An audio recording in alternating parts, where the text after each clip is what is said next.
거룩한 날 주님의 날 하나님 아버지 집에 나와 예배하는 우리 모든 성도님들에게 하나님 주시는 은혜와 평강과 영원육의 강건함이 날마다 차고 넘치시기를 주의 이름으로 기원합니다. 2013년 4월 28일 영국의 샌더랜드라는 곳에서 약 5천 명이 참석한 국제 마라톤 경기가 열렸습니다.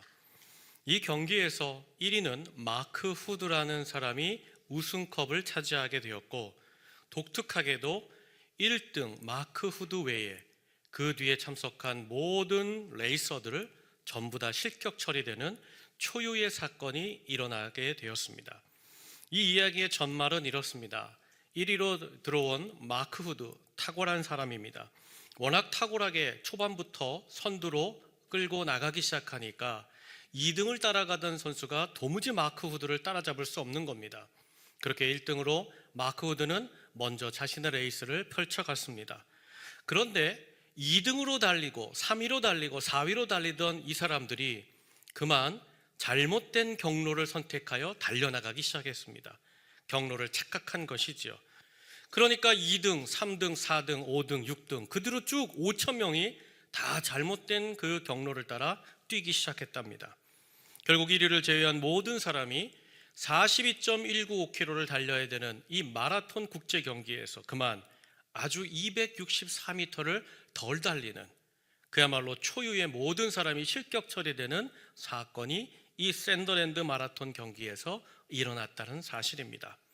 오직 마라톤 완주자요 1위는 마크 후드라는 그 경로를 정확하게 바른 경로를 택하여서 끝까지 완주한 그 분만, 그 사람만 완주자로 기록된 경기였다는 겁니다. 무슨 이야기일까요? 아무리 빨리 달렸어도 수많은 사람들이 다 결승선을 통과하였다 하더라도 그 길이 바른 경로가 아니라면, 올바른 경로가 아니라면 모두 다 실격 처리된다는 사실입니다. 그렇다면 사랑하는 여러분, 2월 셋째 주 설날 명절을 앞둔 이 아침, 여러분의 인생의 경로는 올바로 걷고 계십니까? 여러분, 인생이라는 이 마라톤, 이와 같은 인생의 경기 중에 여러분은 바른 길, 참 올바른 경로를 찾아 잘 달리고 계시겠습니까? 오늘 말씀을 보면 예수님께서 어부였던, 갈릴리 어부로 살던 제자들을 부르시는 장면을 보게 됩니다. 그런데 이 제자를 부르시기 전에 마태복음 4장 17절에 예수님이 하셨던 사역 하나가 기록되어 있습니다. 그 사역이 무엇인가? 제가 마태복음 4장 17절을 읽겠습니다. 이때부터 예수께서 비로소 전파하여 이르시되 회개하라, 천국이 가까이 왔느니라 하시더라. 아멘. 한마디로 회개하고 하나님의 나라를 세우자라는 운동을 예수님이 공생애를 시작하셨던 요단강에서 세례를 받으시고 마귀 사탄의 시험을 이기신 뒤에 홀로 이 운동을 시작하셨다는 겁니다. 그렇게 예수님이 이 홀로 하나님의 나라를 시작하시면서 이제는 홀로 하면 안 되겠다. 그리고는 어떻게 하셨다? 갈릴리 작은 해변가 그 마을을 찾아가서 제자 4명을 부르셨다는 겁니다. 먼저 오늘 4장 18절을 제가 읽겠습니다. 갈릴리 해변에 다니시다가 두 형제 곧 베드로라 하는 시몬과 그의 형제 안드레가 바다에 금을 던지는 것을 보시니 그들은 어부라. 하나님께서 하나님의 아들 예수 그리스도를 이 땅에 보내시고 하나님의 나라를 건설하는 이 사역을 시작함에 있어서 베드로와 그 형제 안드레를 주님이 제자로 부르셨다는 겁니다. 그리고 4장 21절을 보면 또 다른 두 사람을 부르는데 21절 다 함께 읽겠습니다. 거기서 더 가시다가 다른 두 형제 곧 세베대의 아들 야고보와 그의 형제 요한이 그의 아버지 세베대와 함께 배에서 금을 깁는 것을 보시고 부르시니. 아멘. 여기 또 다른 두 형제 세베대의 아들이라는 야고보와 요한도 그 갈릴리 해변가에서 제자로 부르셨다는 겁니다.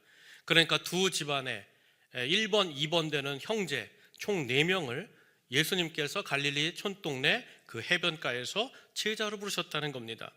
여러분, 예수님이 제자로 부르시는 이 모습, 이 말씀 속에서 우리가 한 가지를 붙잡을 수 있습니다. 그것은 뭐냐 하면 누가 제자가 될 것인가? 누가 예수님의 제자로 설 수 있는 것인가?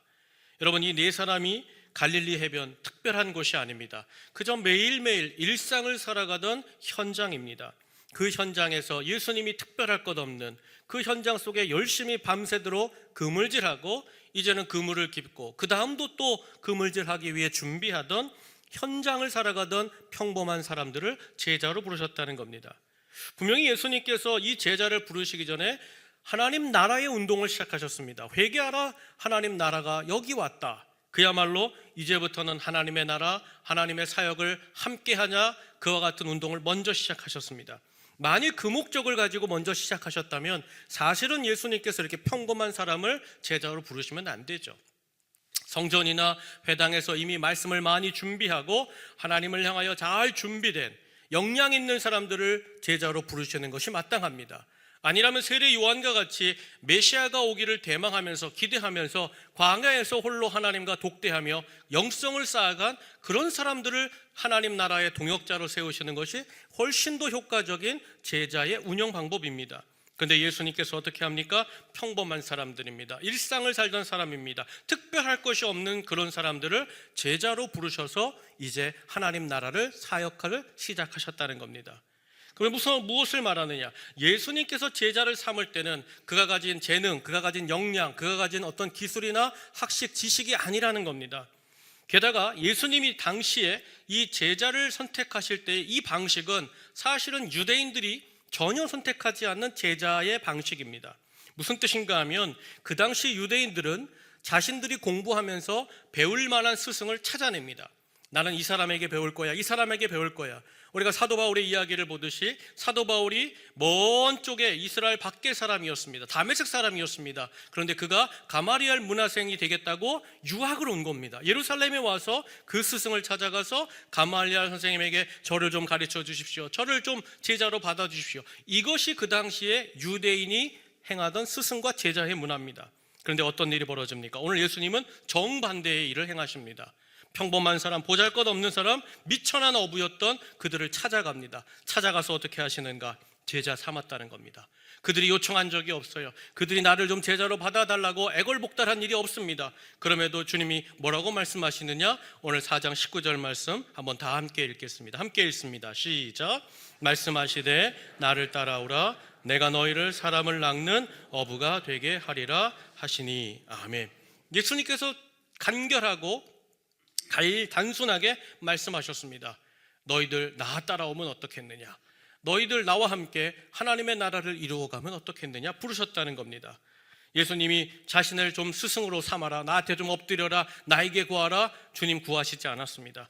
그야말로 어부들에게 먼저 찾아가셔서 그들에게 인터뷰도 하지 않고 테스트도 하지 않고 그들이 가진 하나님에 대한 생각이나 사상이나 그런 지식을 검증하지 않고 먼저 뭘 주셨다는 거예요? 합격.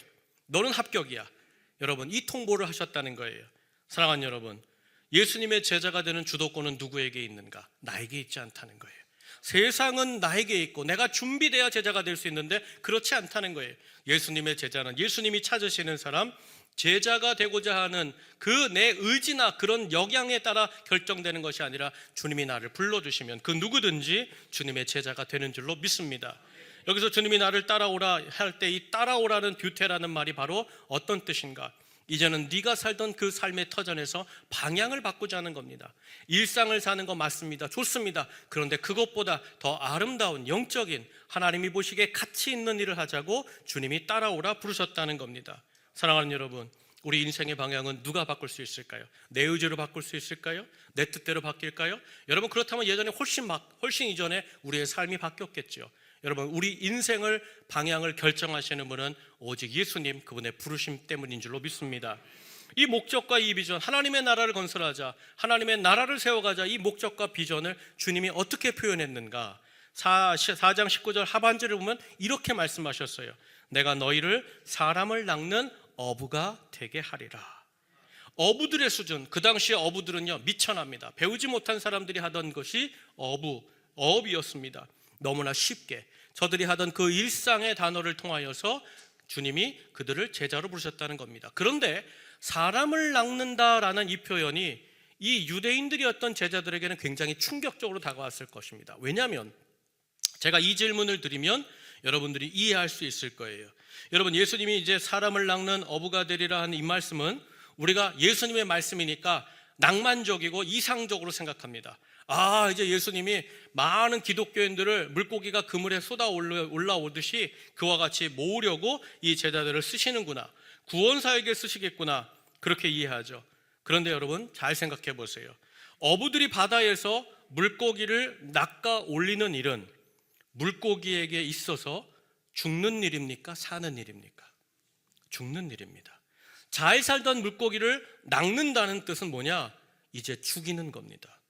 여러분, 그런데 예수님이 어부들에게 지금 사람도 한번 그렇게 낚아보자고 부르셨다는 거예요. 무슨 뜻일까요? 논리적으로 보면 그 물고기를 낚아 올리면 물고기가 죽듯이 사람을 낚아 올리면 이 일은 무엇이 되는 거예요? 이건 죽이지 않은 일이 되는 거예요. 그럼 정말 그렇게 죽이지 않은 일이 될까? 사실은요, 예수님께서 이와 같이 말씀하실 때 이 말은 예수님의 말씀이 아닙니다. 이 말은 구약에서 말씀하신 하나님의 말씀을 예수님이 인용한 말씀이에요. 무슨 말씀을 인용했을까? 예레미야서를 보면요, 예레미야는 이제 이스라엘 민족이 타락하고 우상 숭배합니다. 그럼에도 불구하고 계속 하나님께 돌아오라고 외치게 되는 것이죠. 근데 이스라엘 민족이 돌아오지 않아요. 이제는 끝났다. 주님께서도 이제 예레미야를 만류합니다. 그때 예레미야가 눈물이 터지죠. 주님, 우리 민족을 이렇게 버리십니까? 그때 주님이 단호하게 결정합니다. 그래, 버리기로 결정했다. 저들이 돌아오지 않으니 내가 저들을 심판하리라. 그리고 그 죄인들을 이와 같이 치리하리라. 그러면서 주신 말씀이 예레미야서 16장 16절로 17절입니다. 제가 16절 17절 읽을 테니 잘 보세요. 제가 읽겠습니다. 여호와의 말씀이니라. 보라, 내가 많은 어부를 불러다가 그들을 낚게 하며 그 후에 많은 포수를 불러다가 그들을 모든 산과 모든 언덕과 바위 틈에서 사냥하게 하리니 이는 내 눈이 그들의 행위를 살펴보므로 그들이 내 얼굴 앞에서 숨기지 못하며 그들의 죄악이 내 목전에서 숨겨지지 못함이라. 아멘. 무슨 말씀인가 하면 하나님께서 죄인을 심판하시고 저들을 어부들을 통하여서 낚아 올린 뒤에 어떻게 하시겠다? 내가 반드시 멸하겠다, 죽이겠다. 그 말씀으로 주신 말씀이 사람을 낚아 올리는 어부가 되리라라는 말씀이라는 거예요.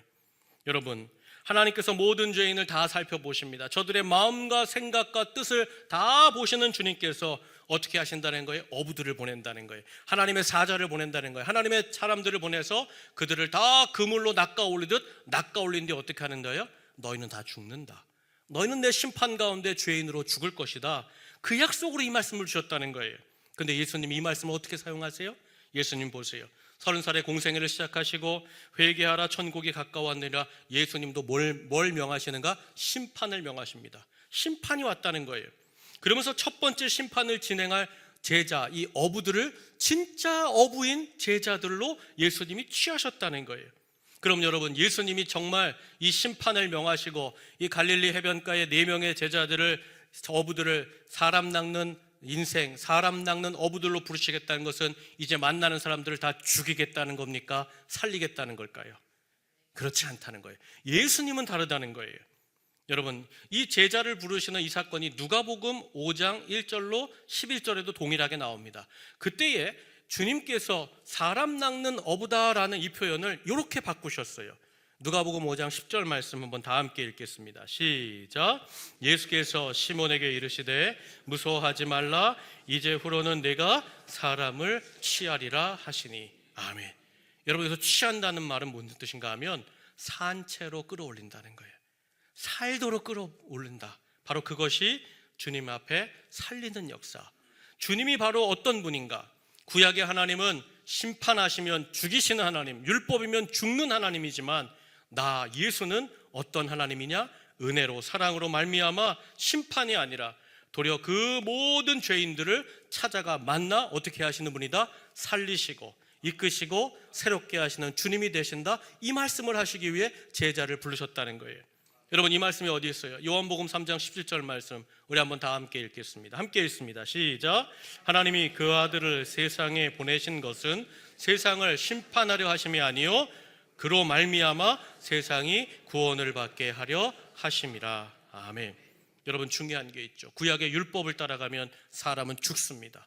하나님의 심판 앞에 그 인생은 죽을 수밖에 없는 인생이죠.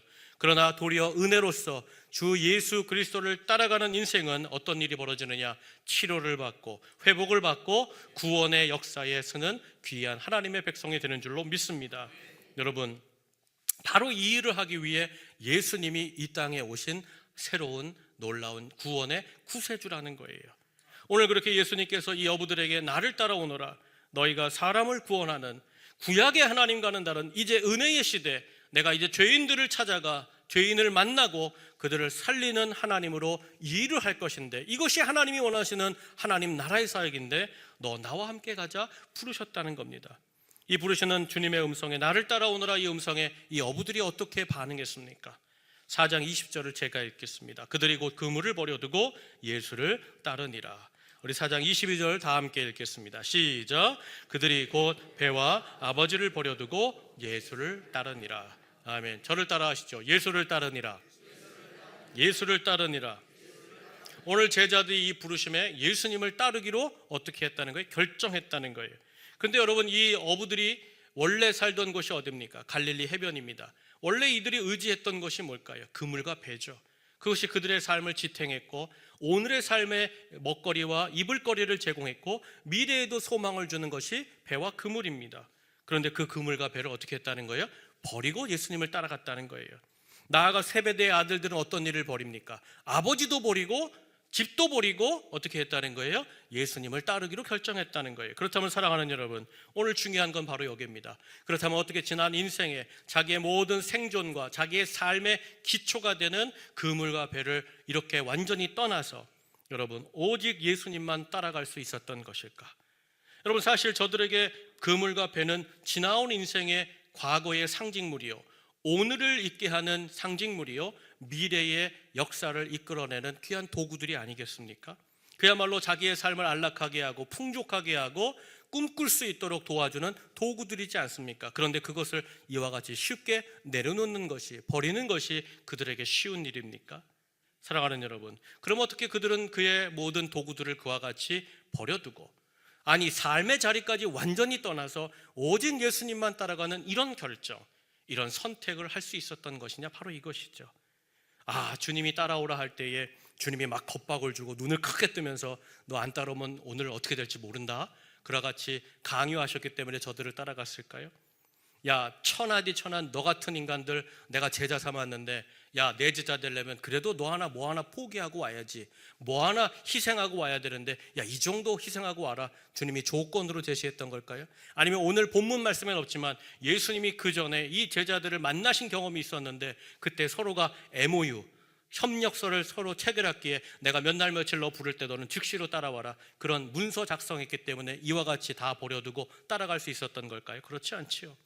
사랑하는 여러분, 그렇다면 어떻게 제자들이 그 삶의 기반이요 미래의 소망이 되는 이 모든 것을 버려두고, 아니 그 살았던 삶의 터전을 완전히 떠나서 그 30살 먹은 예수 그리스도를 전적으로 따라갈 수 있는 이런 결정을 내릴 수 있었느냐? 바로 이것이죠. 여러분, 그 답이 어디 있을까요? 그 답이 이 제자들이 예수님을 따라갈 때 했던 행동에 그대로 묻어져 있습니다. 그것이 4장 20절 22절에 나오는데 제가 읽겠습니다. 버려두고 예수를 따르니라. 버려두고 예수를 따르니라. 사실은 두 문장처럼 되어 있지만 원문을 보면 한 문장입니다. 예수를 따르기로 결정했기에 버려졌다는 겁니다. 예수님을 먼저 선택했기에 자기의 손에 있었던 것들은 자연스럽게 어떻게 됐다? 놓아졌다는 겁니다. 사랑하는 여러분, 무슨 뜻이냐? 제자들이 여기서 그물과 배를 버렸다는 것은 포기나 희생이 아니라는 겁니다. 도리어 예수님을 선택하는 최고의 결정을 누리는 복을 잡는 순간, 그들의 손에 있었던 것은 이 세상과 비교할 수 없는 주님을 붙잡는 순간 그 주님으로 말미암아 어떻게 됐다는 거예요? 자연스럽게 놓아졌다는 거예요. 한마디로 어부들은 자기의 인생을 지탱했던, 자기 인생의 기반이 되었던 그물과 배보다, 그 살던 집보다 예수님이 내 인생에 더 소중하고 더 크고 위대한 분임을 깨닫고 발견했기에 그 자기가 가지고 있었던 것들을 내려놓을 수 있었다는 거예요. 마태복음 13장 44절에 보면 밭에 감추인 보화를 찾은 한 사람이 등장합니다. 그 사람이 어떻게 하는가? 그 보화를 찾으니까 어떻게 합니까? 집으로 돌아가서 자기가 가졌던 모든 것들을 다 팔아치우기 시작합니다. 순식간에 팔아치웁니다. 그리고는 어떻게 합니까? 그 밭에 감추인 보화를 얻기 위해 그 밭을 샀다는 거예요.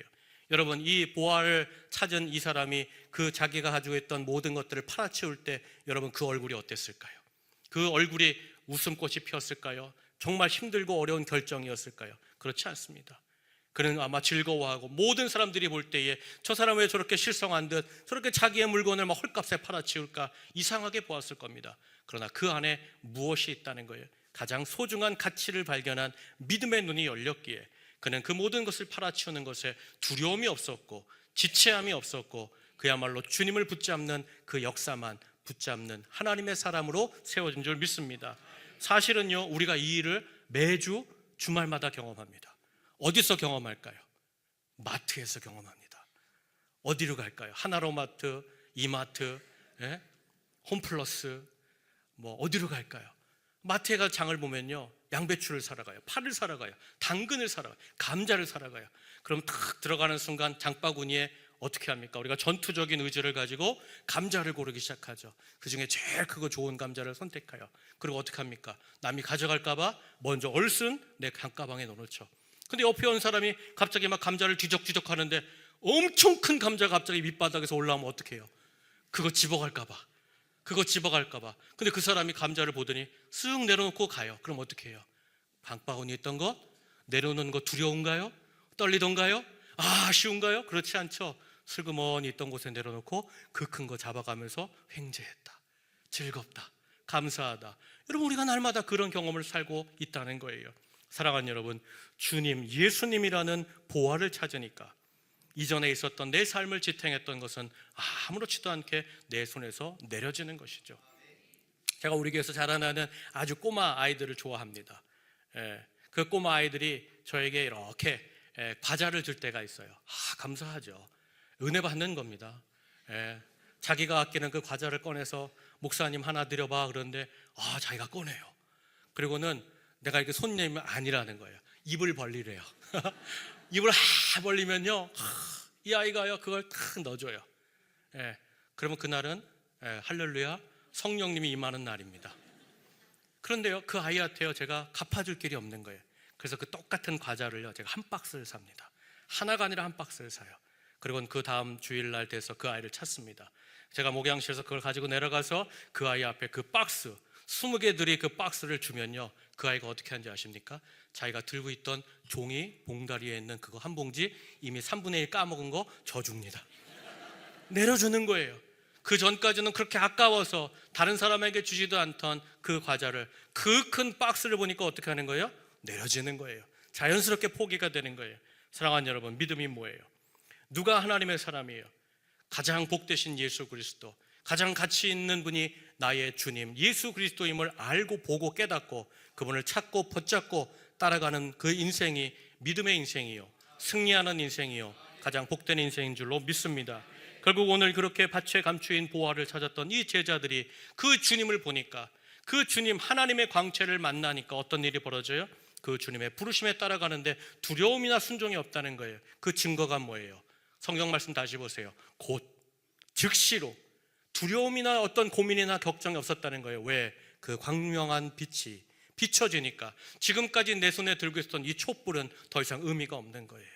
사랑하는 여러분, 이와 같은 역사가 우리 모든 성도들에게도 일어나기를 주의 이름으로 축원합니다. 결국 그야말로 그 밭에 감추인 주님을 찾고 선택한, 따라가기로 일생 결심했던 이 제자들에게 주님이 그 일생을 관통하면서 그들에게 허락해 주신 복과 역사가 무엇입니까? 여러분, 우리 이 땅에 이제 모든 그리스도인들이 새하늘과 새 땅 가운데 다 올라가서 살게 될 텐데, 주님이 내 앞에 오시거나 우리가 주님 앞에 가는 그날에 주님이 우리 가운데 펼쳐주시는 그 영원한 왕국, 그 하나님의 성이 우리 가운데 있을 것인데, 그 성에 여러분 놀라운 이름이 기록되어 있다는 거예요. 여러분, 요한계시록 21장 우리 14절을 한번 다 함께 읽겠습니다. 함께 읽습니다. 시작. 그 성의 성곽에는 12 기초석이 있고 그 위에는 어린 양의 12 사도의 12 이름이 있더라. 아멘. 저를 따라 하시죠. 12 이름이 기록되었더라. 사도들의 이름이 기록되어 있더라. 여러분 보세요. 그야말로 이스라엘 역사 속에, 아니 갈릴리 북쪽 촌동네 그 작은 해변 동네에 어떤 역사로도 기록될 수 없는, 가능성이 전후 제로였던 비천하고 비루하고 천하디천한 그 어부들의 이름이 오늘 예배하는 우리에게도 알려졌고, 우리 모든 땅이 이제 마무리되어서 주님이 이 땅에 오셔서 정말 우리가 새로운 나라, 그 하나님의 영국 속에 영원을 살 텐데, 그 왕궁이 12개의 기둥으로 만들어져 있는데 그 기초석에 그 공간마다 누구의 이름이 기록되어 있다는 거예요? 오늘 주님을 따르기로 결정했던 그 제자들의 이름, 그야말로 첫날 창조의 세계로부터 마지막 세계의 마지막까지 결정하실 때에 모든 믿는 자들이 그 어린 양 앞에, 그 성 앞에서 우리가 주님께 할렐루야 찬송할 때에 그 성전의 기둥 가운데 그 모든 사도들의 이름, 특별히 오늘 이 네 사람의 이름이 모든 인생 가운데 가장 빛나는 이름으로 영구히 기록되게 하신 줄로 믿습니다. 여러분, 출애굽기에 보면요, 이스라엘 민족이 요셉이 정착한 뒤에 이제 야곱과 모든 형제들이 내려와서 이제 살게 되죠. 그리고 400년을 사는데 어떤 일이 벌어지느냐? 애굽의 바로가 이 이스라엘 민족, 히브리 민족을 노예 삼아 버립니다. 그리고 400년 동안 무슨 일을 시키느냐? 집을 가져다가 벽돌을 만들게 합니다. 근데 이 이스라엘 민족이 번창하니까 어떤 일이 벌어져요? 그 집도 안 주고 벽돌을 만들라고 하는 것이죠. 그렇게 울부짖을 때 주님이 이 백성을 찾아오십니다. 먼저 찾아옵니다. 그리고 주님이 뭐라고 말씀하세요? 너희가 나를 따라오너라. 그 말씀에 따라가기로 결정하고 광야로 나간 것이 바로 출애굽기의 이야기죠. 그런데 이 출애굽기를 읽어보면요, 굉장히 중요한 한 가지의 기준이 분명하게 섭니다. 어떤 기준이냐? 나를 따라 나와 함께 살자 하시는 그 하나님의 부르심에 응답하기 전과 후가 완전히 다르다는 거예요. 여러분, 응답하기 전 어떤 인생을 삽니까? 애굽에서 노예로 사는 거예요. 매일매일 수고하고 애쓰며 벽돌을 만들면서 사는 거예요. 그렇게 벽돌을 만들어서 결국에는 누구의 집을 짓는 인생으로 사는 거예요?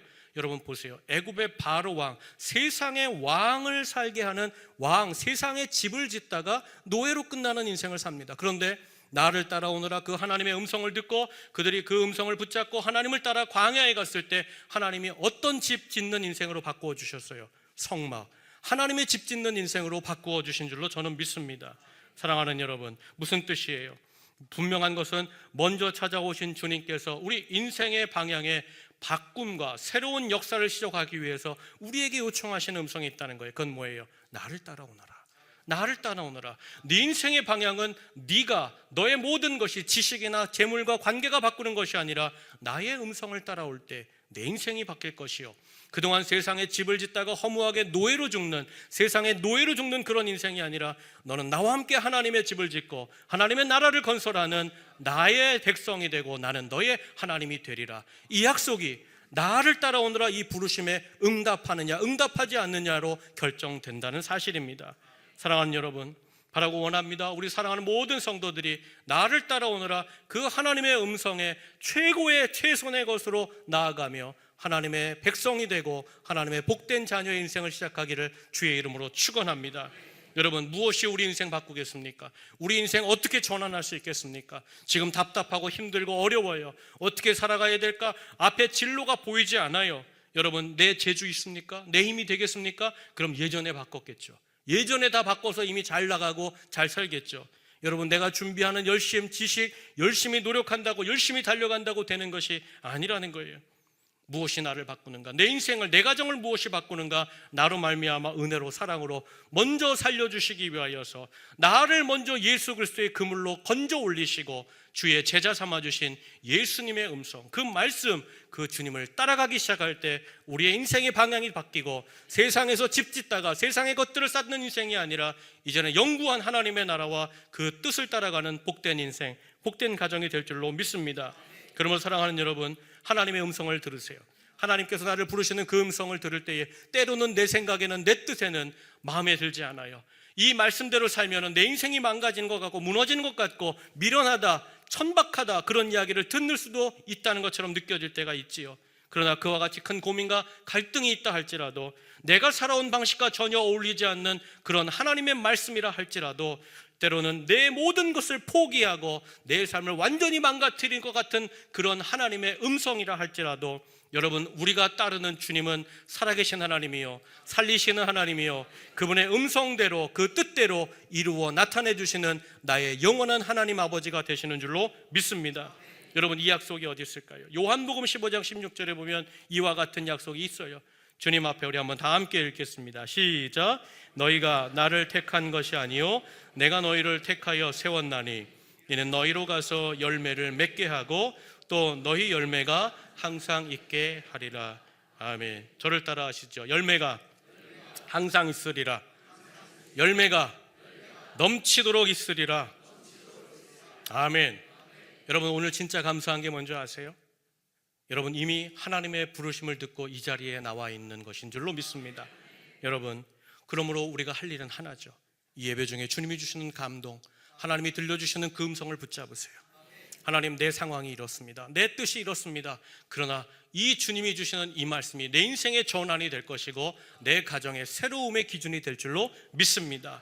여러분, 반드시 우리가 살아계신 하나님과 그 위대한 인생으로 빚어지고 새로워지게 될 줄로 믿습니다. 여러분, 그 증거가 어디 있을까요? 목사님, 그 증거 좀 한번 보여주면 저도 그렇게 하겠습니다. 여러분, 그 음성 따라가겠습니다. 어디 있을까요? 여기 십자가에 있죠. 여러분, 예수님 어떤 분이에요? 모든 것을 가지신 분입니다. 우리 인간하고는 비교할 수 없는 분이죠. 그분이 이 땅에 내려오셔서 하늘아버지의 부르심을 듣습니다. 너 나를 따라 십자가로 가자. 너 나를 따라 모든 것을 버려두고 십자가로 가자. 그때 예수님 어떻게 하셨습니까? 하늘의 아들께서 모든 것을 내려두고 그 하나님의 부르심에 따라 응답하여 그 십자가에 올라가지 않으셨습니까? 그 응답 하나, 그 말씀 하나를 붙잡았을 뿐인데, 여러분, 오늘 우리가 이렇게 주님으로 말미암아 새로운 인생을 꿈꿀 수 있고 그 이후로 예수 이름을 믿는 모든 백성들이 그 영구한 하나님의 나라에서 영원을 사는 복과 은혜를 받은 줄로 믿습니다. 사랑하는 여러분, 그러므로 오늘 이 아침 여러분 어떤 마음으로 예배당에 오셨어요? 얼마나 분주하고 바쁜 명절입니까? 나 오늘 할렐루야 성가들 이렇게 다 나오니까 그냥 마음이 기뻐가지고, 제가 오늘 시간이 좀 짧아서 오늘 제가 할렐루야 성가대 기도를 해줬는데 제가 한 기도에 한 100분의 1밖에 못 해드린 것 같아요. 아시겠죠? 그 정도인지. 시간만 있었으면 제가 한 1시간 정도 해줬을 텐데, 여러분, 예배를 사모하는 자, 하나님을 사모하는 자, 내가 오늘 이 일주일의 시간 중에 내가 이 시간이 가장 최고의 선택이다, 절대적인 시간이다, 이것이 내 영혼의 호흡이다 결정하고 수고하는 그 인생, 하나님이 왜 복을 안 주시겠어요? 여러분, 세상 사람만 따라다녀도요, 권력 있는 사람만 따라다녀도요, 하나님 아버지 앞에서 정말 아산시장만 따라다녀도요 얼마나 맛있는 거 먹고 다니는지 몰라요. 그런데 우리가 따라다니는 사람이 전능하신 하나님이라면 이건 차원이 달라지는 문제인 줄로 믿습니다. 그러면 사랑하는 여러분, 오늘 어떤 마음으로 예배당에 나오셨어요? 어떤 상태로 여러분 이 예배당에 찾아오셨어요? 제가 조금 더 도전적으로 바꿀게요. 여러분, 언제부터 주님만 따라갈 거예요? 언제부터 주님만 바라볼 거예요? 언제부터 하나님이 원치 않는 관계 다 청산하고 끊어버리고 나는 주님과 함께 살리라, 나는 주님의 말씀대로 살리라, 주님께 달려가시겠습니까? 여러분, 그때가 언제예요? 언제 결정하실 거예요? 미루지 마세요. 여러분, 미루려고 하면 핑계가 수백 개입니다. 여러분, 인생을 보세요. 속담을 보세요. 핑계 없는 무덤이 있어요, 없어요? 없어요. 얼마든지 하고 싶지 않아요. 얼마든지 따르고 싶지 않아요. 미루고 뒤로 미루다 하면 어떤 인생 돼요? 인생에서 세상집 살다가 세상의 여러 가지 것들 추구하다가 아무것도 없는 죄의 노예로 사라질 뿐이에요. 그러나 사랑하는 여러분, 언제 우리가 결정할 수 있을까? 언제 하나님의 음성으로 내가 새로워질 수 있을까? 그 약속을 주님이 고린도후서 6장 2절에 적어 놓으셨어요. 우리 한번 다 함께 읽겠습니다. 함께 읽습니다. 시작. 보라, 지금은 은혜 받을 만한 때요, 보라, 지금은 구원의 날이로다. 아멘. 저를 따라하세요. 지금이다. 지금이다. 여기다. 오늘이 구원의 날이로다. 아멘. 우리 옆 사람하고 한번 인사하겠습니다. 오늘이 구원의 날이래. 오늘이 은혜의 날이래. 여러분, 고백한 대로 되시기를 주의 이름으로 축원합니다. 그렇다면 사랑하는 여러분, 왜 우리가 그 말씀대로 따라가면 은혜를 받고 새로워지고 구원의 역사로 나아가는 것일까요? 여러분, 마치 제가 비유를 드릴게요. 아무리 비루하고 세상의 쾌락과 음란과 탐욕을 담았던 술집에 놔둔기던 쓰레기로 가득한 술병이라 할지라도요, 여러분, 유리 세공업자, 특별히 성전 안에 스테인드 글라스를 만드는 마스터, 그 장인의 손에 그 술병이 붙잡히면 뭘로 탈바꿈합니까? 주님의 역사를 드러내는 아름다운 스테인드 글라스가 되듯이, 여러분, 우리 인생이 아무리 비루하고 아무리 배운 것이 없고 보잘것이 없다 할지라도 내 인생이 답답하다, 정말 이제는 어떻게 살아야 될지 매일매일 반복되는 세상의 일들로만 채워지는 그런 인생이라 할지라도 오늘 나를 부르시는 주님의 음성에 아멘, 제가 주님만을 따라가기 원합니다. 아멘. 오늘이 내 은혜의 날이요 내 구원의 날인 줄 믿습니다. 아멘 하는 그 순간 주님이 우리의 인생을 아름다운 스테인드 글라스, 하나님이 귀히 들어 쓰시는 인생의 주인공들로 빚어 세워주실 줄로 믿습니다. 바라기는 사랑하는 여러분, 이 세상 정말 모든 것과 견주면서 주님과 비교하지 마세요. 세상의 그 어떤 것 호주머니에 붙잡고 놓지 않으려고 애쓰지 마세요. 주님을 붙잡으면 더 놀랍고 아름다운 것들이 우리 인생에 가득 채워질 줄로 믿습니다. 이 아침 여러분 어떤 고민과 갈등 중에 있다 할지라도 친히 채워주시고 찾아오시고 만족하게 하시고 영원을 살게 하신 예수 그리스도, 그분을 붙잡고 그분이 베풀어 주시는 차고도 넘치는 그 복을 받아 날마다 흘려보내고, 내 자손에게 흘려보내고, 내 친족에게 흘려보내고, 내 친구와 어려움에 빠진 이웃들에게 이분이 당신의 소망이 될 것이고 이분이 당신 인생의 전환점이 되어주실 것입니다. 그 복된 주님을 전하신, 그리고 하나님과 함께 영원을 사는 우리 모든 온천제일의 성도님들과 가정과 우리 교회가 되기를 주님의 이름으로 간절히 축원합니다. 우리 이제 말씀 붙잡고 한번 기도하면 좋겠습니다. 사랑하는 여러분, 우리가 예수님을 믿는다는 것은 인생의 방향을 바꾸어 가는 것입니다. 세상을 등지고 주님께 나아가는 것입니다. 그리고 많은 세상의 소리를 듣는 것이 아니라 단 한 절의 주의 말씀으로 내 인생을 결정하는 것입니다. 오늘 주님 우리를 부르고 계십니다. 너희가 잘 왔다. 너희가 세상에 있지 않고 이곳에 왔으니 이제는 세상에 집을 짓는 인생 살지 말고 나와 함께 하나님의 나라를 건설하자. 주님이 우리를 초대하고 계십니다. 먼저 감히 벗을 수 없던 이 죄인의 옷을 벗겨주신 주님, 새로운 자녀의 삶을 살게 하신 주님, 이제 저도 주님과 함께 영원한 하나님의 나라를 세우는 일꾼 살기 원합니다. 주님, 내 인생 내가 만들어간 것이 아니라 결정권은 주님께 있는 줄로 아오니 주님, 내 가정을 새롭게 하여 주시고 내 자녀를 붙잡아 주시고 나를 새롭게 인도하여 주옵소서. 하나님, 비루합니다. 비천합니다. 아무것도 없습니다. 그러나 주님 손에 붙들려서 하나님 주님의 나라를 빛내는 아름다운 스테인드 글라스 같은 인생 살기 원합니다. 주님이 나의 아버지가 되십니다. 이 아침 주님 붙잡고 따라가오니 주님 나를 만나 주시옵소서. 나와 동행하여 주시옵소서. 우리 다 함께 말씀 붙잡고 기도하겠습니다.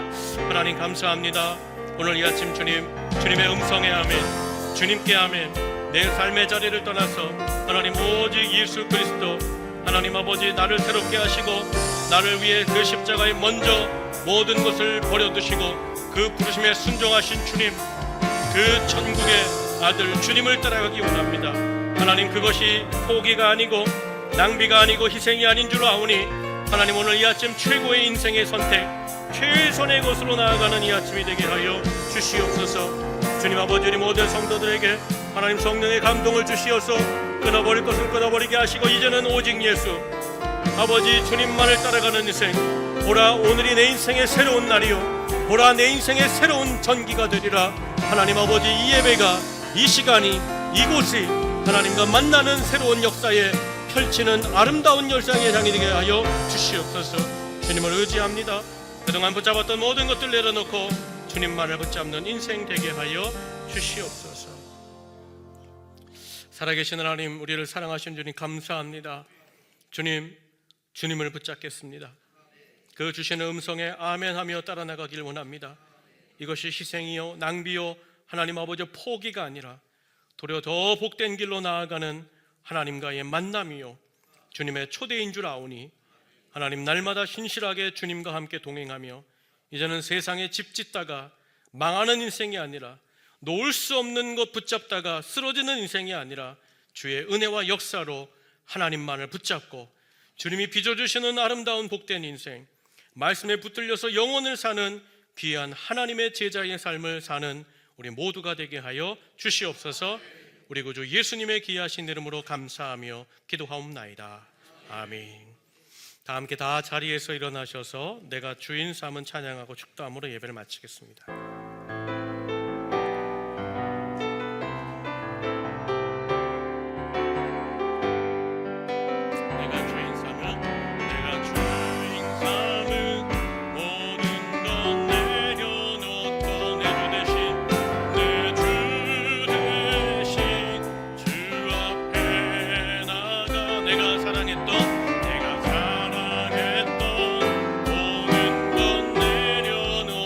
주님만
내가 주인 삼은 모든 것, 내가 주인 삼은 모든 것 내려놓고 내 주 대신, 내 주 대신 주 앞에 내가 사랑했던 모든 것 다, 내가 사랑했던 모든 것 내려 주님만 사랑해, 주님만 사랑해. 주 사랑 거친 풍랑에도 주 사랑 거친 풍랑, 깊은 바다처럼 나를 잠잠케 해. 주 사랑 내 영혼의 반석, 내 영혼의 반석. 그 사랑 위에 우리 두 손 높이 들고 주님의 부르심을 따라갑니다. 주 사랑 거친 풍랑에도 깊은 바다처럼 나를 잠잠케 해. 그 사랑 내 영혼의 반석, 그 사랑 위에. 우리 마지막으로 한 번 더 주 사랑 거친 풍랑에도 깊은 바다처럼 나를 잠잠케 해. 그 사랑 내 영혼의 반석, 내 영혼의 반석. 그 사랑 위에 서리. 기도하겠습니다. 이제는 우리 구주 예수 그리스도의 그 은혜와 하늘 아버지의 무한하신 사랑하심과 성령의 내주 동행하시는 감화 감동 교제 교통하심이 오늘 이 아침 주님, 내가 주님을 따라가기 원합니다. 그 부르심이 내 인생을 전과 후로 나누실 것을 믿고 확신하오니 이제 하나님 세상이 아닌 주님 나라를 건설하며 거룩한 아버지의 사역을 감당하는 복된 인생, 제자의 새 걸음으로 나아가기 원합니다. 주님을 붙잡고 이제 삶의 터전으로 나아간 우리 사랑하는 모든 온천 제일 성도들의 머리 위에, 그 가정과 자녀들과 학업과 모든 직장과 삶의 터전 위에 사람 낚아 구원의 공동체, 복음의 공동체 세워가라 말씀하시고 함께 하시는 우리 온천 제일교회 위에, 주님이 애틋하게 사랑하시는 우리 대한민국과 우리 민족 위에 이제로부터 영원토록 함께 계시기를 간절히 축원하옵나이다. 아멘, 아멘, 아멘.